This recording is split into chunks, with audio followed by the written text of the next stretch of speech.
What is this man about to do?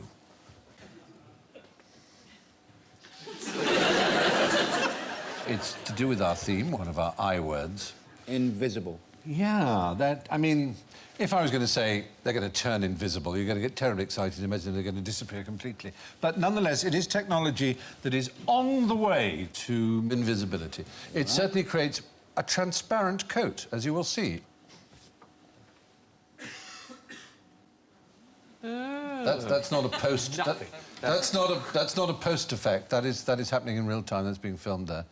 That's that, and that's the coat there, and that's it being filmed. Oh, the two cameras, aren't there? There's a camera... Yes, so what's happening... Superimposing the front camera onto the picture on the back camera. Essentially, that's the technique, and it does actually have interesting applications that are beginning to be developed, allowing pilots to see through the floors of their planes, for example. It's just... Why, just to scare the shit out of them? God, keep my mind on my job. Holy shit, keep looking up.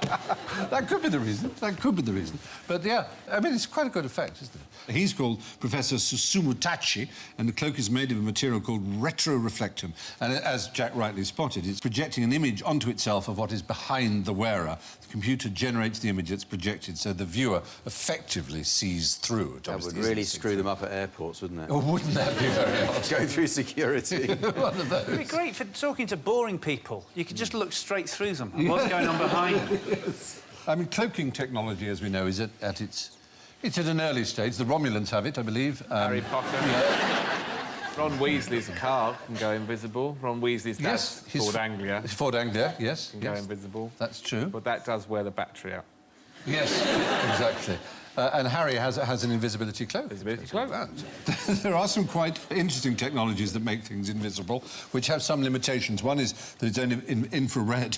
Or one is on objects which are so small as they are already invisible to the naked eye. You see that thing you can't see? Yeah.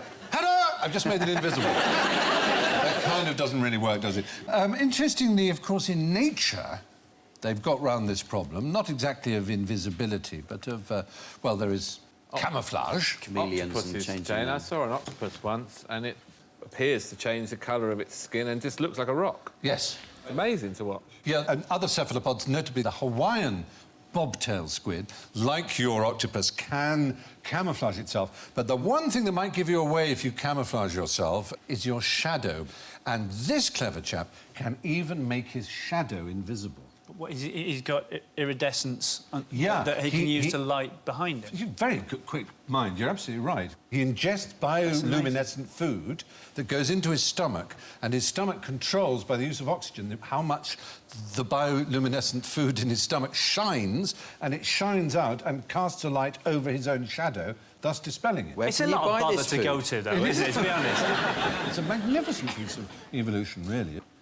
Jim Lovell, who was the astronaut, Apollo 13 astronaut, all his instruments died when he was a naval pilot, and he was at sea in complete blackness. I think there was no moon as it happened that particular night, and how could he find his aircraft carrier? And he could just see this very faint phosphorescent wake of the aircraft carrier, which itself was over the horizon. So he just followed it and followed it and followed it, and eventually he got to the aircraft carrier and landed on it. There's a lot of life at sea that is luminescent. It's quite beautiful. It was a very rare occurrence. Yes. That luminescence happened every so often. When it happened to Lovell, it was a complete coincidence that it happened to be that day. Right. So it wouldn't always have happened. So he was a doubly lucky man. Very lucky man, surviving 13 as well, yes. Yeah. So you knew the story already? I did, yeah. Well, I'm at the moon, that's my thing. It is, isn't it? I'd forgotten that. You're very much a moon chap.